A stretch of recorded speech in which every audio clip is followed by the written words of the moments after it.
அப்பான்றது லேசான விஷயம் இல்லை.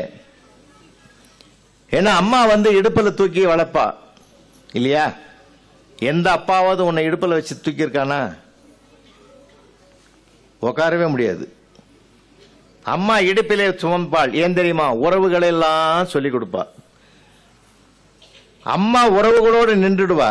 அப்பா என்ன பண்ணுவார் தெரியுமா? சர்ன்னு தூக்கி அந்த தோள் மேல வச்சு, நான் பார்க்காத உலகத்தை நீயாவது பாரடான்னு உன்னை தோல்ல உயர்த்துவது அப்பா.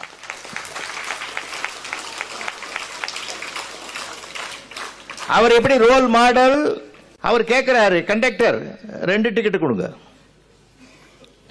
கண்டக்டர் அந்த பையனை உத்து பார்க்கிறாரு.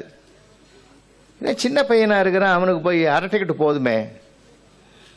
அப்பா சொன்னார், இல்லை சார் அவனுக்கு 8 வயசு ஆகுது, ஃபுல் டிக்கெட் கொடுங்க. கண்டக்டர் சொல்றாரு, பார்த்தா அப்படி தெரியலையே சார். பரவாயில்ல சார், நீங்க வாங்கிக்க சார், 1/2 டிக்கெட்டே போதும். இல்லை சார், நீங்க ஃபுல் டிக்கெட்டே கொடுத்துருங்க.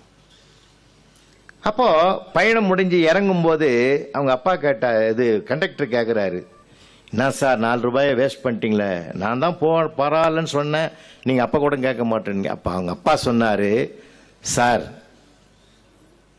எனக்கும் என் பையனுக்கு 8 வயசுன்னு தெரியும், என் பையனுக்கும் அவனுக்கு 8 வயசுன்னு தெரியும். நான் 8 வயசு இல்லை அப்படின்னு சொல்லி ஒரு வார்த்தையை சொல்லி ஒரு 4 ரூபாய்க்காக ஒரு பொய் சொன்னா, அப்பா பொய் சொல்லுறார், நாம சொல்லலாம்ன்ற எண்ணம் அவனுக்கு வந்துடும் சார், அதனால நான் அவனை கெடுக்க விரும்பல. அப்பா ரோல் மாடல்.